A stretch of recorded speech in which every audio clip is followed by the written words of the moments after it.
Components of BOP account: current account, capital account, and official reserve account. Current account records receipts and payments of foreign exchange on account of such transaction which do not impact assets, liabilities, status of a country in relation to rest of the world. Current account वह account है जिसमें rest of the world के साथ कोई भी receives और payment की transaction की जाती है। उससे ना तो लाइबिलिटीज कम होती है और ना एसेट्स बढ़ती है।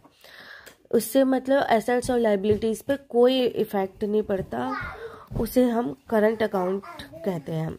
जैसे कि आपका इसके कंपोनेंट्स होते हैं करंट अकाउंट के: export and import of goods. इसमें आता है आपका जितने भी एक्सपोर्ट और इंपोर्ट गुड्स हैं, जिन्हें हम मर्चेंडाइज या विजिबल ट्रेड भी बोलते हैं, वो सारे रिकॉर्ड आते हैं इसके अंदर। दूसरा आता है export and import. Number second आता है एक्सपोर्ट एंड इंपोर्ट सर्विसेज।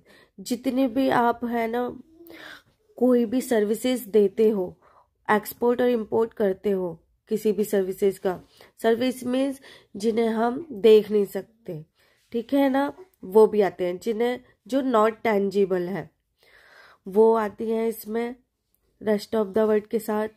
ये 2 टाइप की होती हैं, factor service and non factor service.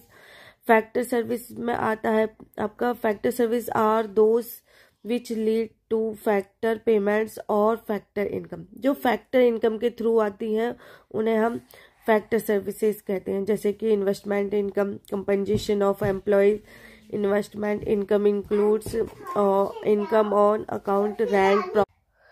दूसरा है आपका non factor services. Non factor services include all service other than factor service. Factor service के अलावा जितनी भी सर्विसेज होती है वो नॉन फैक्टर सर्विसेज हैं। जैसे इंश्योरेंस, बैंकिंग सर्विसेज, ठीक है, ये सारी किस्में आती है नॉन फैक्टर सर्विसेज।